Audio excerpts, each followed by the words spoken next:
Hello friends, आज हम पढ़ने जा रहे हैं इलेक्ट्रोडायनेमिक्स और उसमें हम टॉपिक पढ़ रहे हैं मोशन ऑफ इलेक्ट्रॉन और any charge particle in transverse uniform electric field.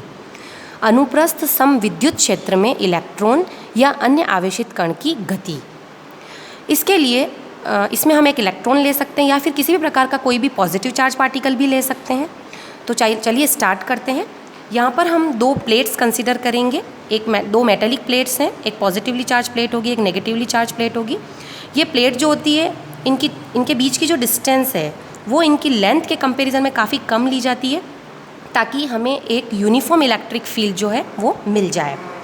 अब हमें पता है कि इलेक्ट्रिक फील्ड जो होता है उसकी direction positive to negative direction होती है। इसका मतलब इलेक्ट्रिक फील्ड क्या होगा, ऊपर से नीचे की तरफ होगा, positive plate to negative plate की तरफ डायरेक्शन ऑफ इलेक्ट्रिक फील्ड होगी। तो ये जो डायरेक्शन मैंने एरो से मार्क की है, this is direction of electric field. एक इलेक्ट्रॉन लेते हैं। ये इलेक्ट्रॉन इस ई के परपेंडिकुलर डायरेक्शन में मूवमेंट कर रहा है क्योंकि हमें ट्रांसवर्स यूनिफॉर्म इलेक्ट्रिक फील्ड लिया और electron is moving in this direction. Means E and v जो है वेलोसिटी ऑफ इलेक्ट्रॉन, ये दोनों एक दूसरे के परपेंडिकुलर हैं।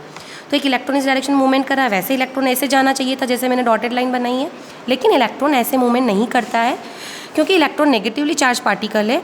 तो जब ये इस इलेक्ट्रिक फील्ड के अंदर एंटर होता है तो इस पर एक फोर्स एक्ट करेगा इलेक्ट्रिक फील्ड के अंदर एंटर होते ही। और कौन सी डायरेक्शन में? पॉजिटिव प्लेट की डायरेक्शन में। क्यों? क्योंकि इलेक्ट्रॉन नेगेटिवली चार्ज पार्टिकल है। तो इलेक्ट्रॉन जैसे ही इस इलेक्ट्रिक फील्ड के अंदर एंटर होगा, ये अपने पाथ से थोड़ा सा डाइवर्ट हो जाएगा और इस तरह से ऐसा एक जो है पाथ डेवलप करेगा। इस तरह से फिर ये बाहर निकल जाएगा। अब मान लीजिए कि हम इलेक्ट्रॉन की यहाँ पर एक टेंजेंट ड्रॉ करते हैं। जब ये बाहर निकल रहा है, यहाँ से हम एक टेंजेंट ड्रॉ करते हैं तो ये जो एंगल होगा ये इजेक्टेड एंगल कहलाता है या इमर्जेस एंगल कहलाता है, थीटा। किसी भी टाइम पर इसने कितनी डिस्टेंस कवर की है इन एक्स डायरेक्शन और इन वाई डायरेक्शन। मान लीजिए इलेक्ट्रॉन यहाँ से मूवमेंट करता है, सपोज मैं इस पॉइंट की बात करती हूँ, तो इलेक्ट्रॉन ने वाई डायरेक्शन में इतनी डिस्टेंस कवर की है और एक्स डायरेक्शन में इतनी डिस्टेंस कवर की है, लेकिन time will be same. Time same है। क्यों सेम है? क्योंकि सेम टाइम में वो यहाँ पहुँचा और वाई डायरेक्शन में वो इस पॉइंट पर पहुँचा था, तो टाइम सेम होगा। तो ऐसे ही हम एक मान लीजिए यहाँ कोई पॉइंट कंसिडर कर लेते हैं लास्ट में, और ये डिस्टेंस को हम y ले लेते हैं कि एक पर्टिकुलर टाइम t में इलेक्ट्रॉन ने x डायरेक्शन में कितनी डिस्टेंस कवर की है, तो यहाँ से यहाँ तक की डिस्टेंस कवर की, और y डायरेक्शन में कितनी डिस्टेंस कवर की है, तो ये y डिस्टेंस कवर की है। जैसा कि मैंने आप लोगों को बताया, जब इलेक्ट्रॉन इलेक्ट्रिक फील्ड के अंदर मूवमेंट करता है तो उस पर एक फोर्स लग रहा है, इलेक्ट्रिक फोर्स लग रहा है। वो किस डायरेक्शन में लग रहा है? क्योंकि electron is going in this direction, upward direction में जा रहा है। इसका मतलब उस पर जो फोर्स लग रहा है that is also in the upward direction. Means y direction में एक फोर्स लग रहा है और उस फोर्स की वैल्यू हमें पता ही है, इलेक्ट्रॉन का चार्ज इंटू इलेक्ट्रिक फील्ड की वैल्यू। तो F Y is equals to E into E के बराबर ये फोर्स लगेगा और अपवर्ड डायरेक्शन में फोर्स लगेगा।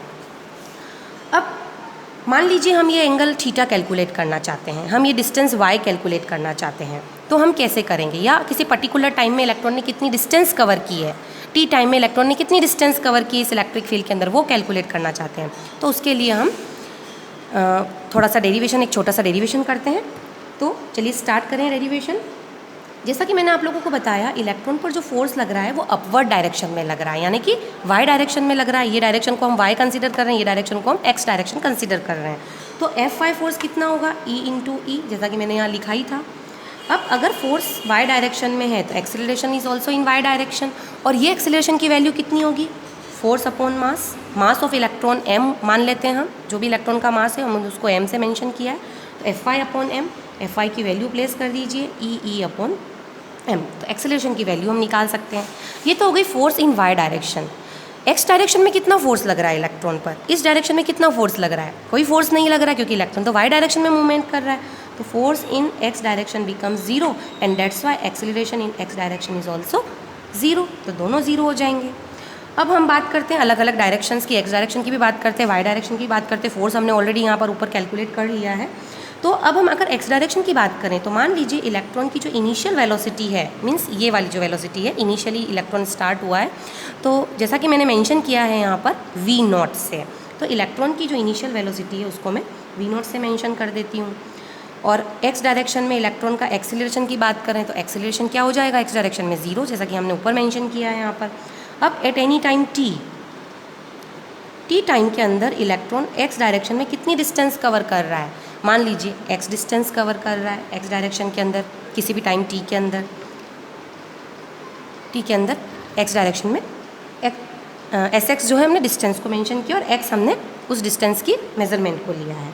अब अगर हम सेकेंड इक्वेशन ऑफ मोशन लें s is equals to u t plus half a t square, ये फार्मूला आप सभी को पता ही है, फार्मूला है ये, इसमें वैल्यूज़ पुटअप करेंगे हम। अब इसमें वैल्यूज़ रखते हैं तो एस, ये एक्स डायरेक्शन की बात करें तो मैं सब जगह एक्स लगा देती हूँ, क्योंकि वाई डायरेक्शन के लिए भी निकालेंगे तो हम वाई लगा देंगे। तो s x is equals to you x t plus half x t square, values substitute कर दीजिए।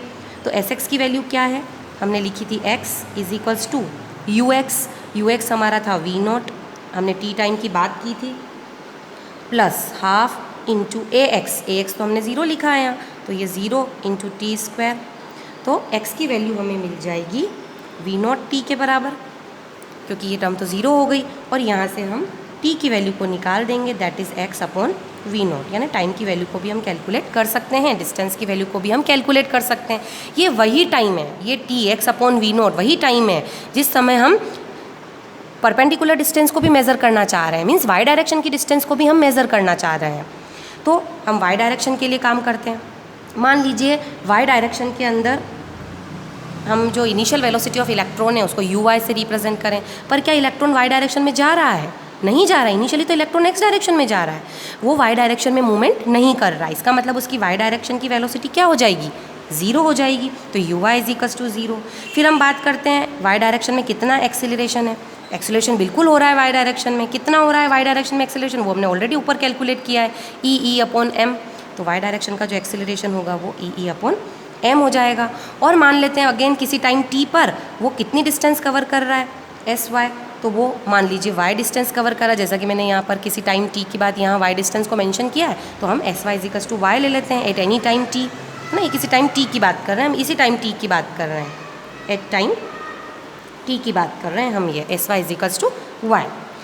अब अगेन इक्वेशन हम फार्मूला लगा देते हैं डिस्टेंस के लिए, S Y is equals to U Y T plus half A Y T square, ये हमारा फार्मूला हो जाएगा। इसमें हम वैल्यू सब्सटीट्यूट कर दें। वैल्यू कैसे सब्सटीट्यूट करेंगे, एस वाई की वैल्यू क्या है यहाँ पर वाई, तो यहाँ रख दीजिए वाई।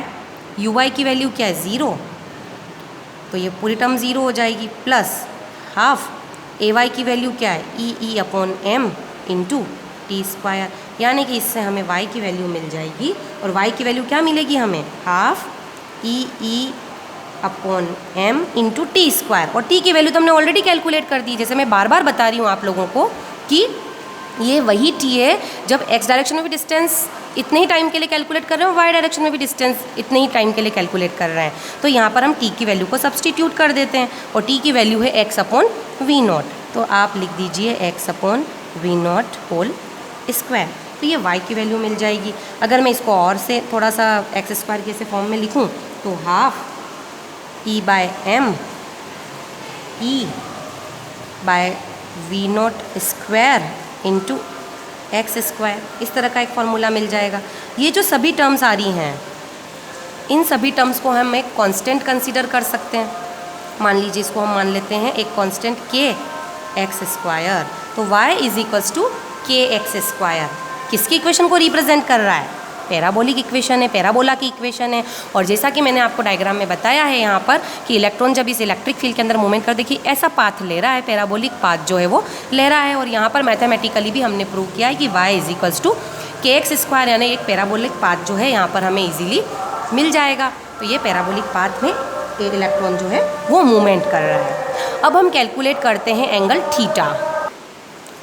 थीटा कैलकुलेट करने से पहले हम लोग कैलकुलेट करते हैं velocities in X direction and Y direction, means V X and V Y. Again first equation of motion लेते हैं, V X is equals to you X plus A X T. अगर एक्स डायरेक्शन की बात करें, V is equals to U plus A T हमारी equation होती है, V X is equals to you X plus A X T. अब यहाँ पर वैल्यू वापस रख देते हैं, क्या रखी थी हमने, V X is equals to you x हमारा वी नॉट था इनिशियल वेलोसिटी, और ए एक्स हमारा ज़ीरो था। तो यू एक्स की वैल्यू तो क्या हो जाएगी, सॉरी वी एक्स की वैल्यू क्या हो जाएगी, वी नॉट हो जाएगी। यानी कि एक्स डायरेक्शन के अंदर जो वेलोसिटी है वो इनिशियल वेलोसिटी से ही पार्टिकल या इलेक्ट्रॉन मूवमेंट करेगा। अब बात करते हैं वाई डायरेक्शन के लिए, तो V Y is equals to U Y plus A Y T, ये फॉर्मूला लगा देंगे। Again equation of motion, V Y is equals to U Y, हमें पता है initial velocity in Y direction becomes 0 plus A Y हमने already calculate किया था E by M, और टी की वैल्यू भी हमने कैलकुलेट की थी एक्स अपॉन वी नॉट। तो हमें वी वाई मिल जाएगा E upon M X upon we not. ये हमें फॉर्मूला मिल जाएगा वाई डायरेक्शन के लिए इलेक्ट्रॉन की वेलोसिटी के लिए। अगर हमने इलेक्ट्रॉन लिया कोई और चार्ज पार्टिकल लेते तो वहाँ उसका चार्ज आ जाता और फॉर्मूला सेम रहता, तो कोई भी फॉर्मूले में चेंज नहीं आएगा। आपको इलेक्ट्रॉन की जगह जो भी चार्ज पार्टिकल आप कंसिडर कर रहे हैं उसका चार्ज आपको यहाँ पर और उसका मास लेना है। यानी कि कुल मिला के हर एक वैल्यूज़ जो हैं वो ई बाय एम पर डिपेंड कर रही है, चार्ज टू मास रेशो पर डिपेंड कर रही है। तो हमने वी एक्स और वी वाई कैलकुलेट कर दिया है। अब हमें निकालना है थीटा। तो जैसा कि अभी हमने डायग्राम देखा था, उस डायग्राम में हमने इस डायरेक्शन में हमारा वी एक्स आ रहा था, यानी electron is moving in this direction, और जो वी वाई ले रहे थे हम वो पर्टिकुलर इस डायरेक्शन में ले रहे थे, बट हमारा जो इलेक्ट्रॉन था वो ऐसे जा रहा था। तो ये हमारा रिजल्टेंट वेलोसिटी हो जाएगी इलेक्ट्रॉन की। ये जो एंगल ले रहे हैं हम वो थीटा लिया है, तो इस ट्रायंगल से हम टेन थीटा की वैल्यू को कैलकुलेट कर सकते हैं। What is tan theta? अगर ये वी वाई है तो ये वाला भी पोर्शन वी वाई हो जाएगा। तो टेन थीटा की वैल्यू क्या हो जाएगी? टेन थीटा की वैल्यू हो जाएगी V Y upon V X, और वी वाई और वी एक्स की वैल्यूज़ सब्सटीट्यूट कर दीजिए। तो वी वाई की वैल्यू हमारी ऊपर हमने निकाल दी है, देखिए आप इस वाले रिलेशन में E X upon E X upon M V naught, और वी एक्स की वैल्यू भी हमने ऑलरेडी कैलकुलेट कर दी है वी नॉट। तो इंटू वी नॉट करेंगे, यहाँ पर ये इंटू है, डॉट लगा देती हूँ, इंटू हटा देते हैं। तो E X upon M V not square, ये टेन थीटा की वैल्यू हो जाएगी। यहाँ से थीटा भी आप निकाल सकते हैं टेन इनवर्स करके। अगेन देखिए टेन थीटा भी ई बाय एम पर डिपेंड कर रहा है। तो इस तरीके से हम डायरेक्शन को भी कैलकुलेट कर सकते हैं, यानी एंगल को भी कैलकुलेट कर सकते हैं। आई थिंक आपको वीडियो समझ में आया होगा। अगर आपको किसी भी तरह की कोई प्रॉब्लम इस वीडियो में और पहले वाले वीडियोज़ में होती है तो आप कमेंट बॉक्स में ज़रूर लिखिए। बाय।